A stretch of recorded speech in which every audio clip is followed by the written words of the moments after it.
بسم اللہ الرحمن الرحیم۔ لباس اللہ تعالیٰ کی عظیم نعمت ہے جو انسانی جسم کو سردی، گرمی اور ماحول کی آلودگی سے بچاتا ہے۔ اللہ تعالیٰ نے ارشاد فرمایا وَجَعَلَكُمْ سَرَابِيلَ تَقِيكُمُ الْحَرَّ، اور تمہارے لیے کچھ پہناوے بنائے کہ تمہیں گرمی سے بچائیں۔ اتنا لباس جس سے ستر عورت ہو جائے اور گرمی سردی کی تکلیف سے بچے فرض ہے، اور اس سے زائد جس سے زینت مقصود ہو، اور یہ کہ جب کہ اللہ نے دیا ہے تو اس نعمت کا اظہار کیا جائے، یہ مستجب ہے۔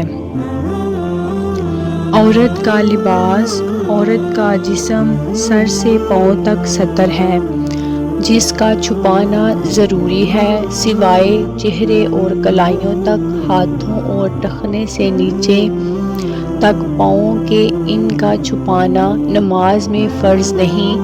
باقی حصہ اگر کھلا ہوگا تو نماز نہ ہوگی، لہٰذا اس کا لباس ایسا ہونا چاہیے جو سر سے پاؤں تک اس کو ڈھکا رکھے، اور اس قدر باریک کپڑا نہ پہنے جس سے سر کے بال یا پاؤں کی پنڈلیاں یا پیٹ اوپر سے ننگا ہو۔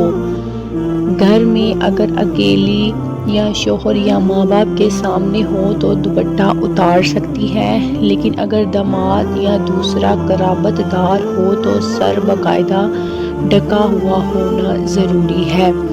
شوہر کے سوا جو بھی گھر میں آئے وہ آواز سے خبر کر کے بڑکدار برقع، عورت کو لازم ہے کہ لباس فاخرہ عمدہ برقع اوڑھ کر نہ باہر جائے، کہ بڑکدار برقع پردہ نہیں بلکہ زینت ہے۔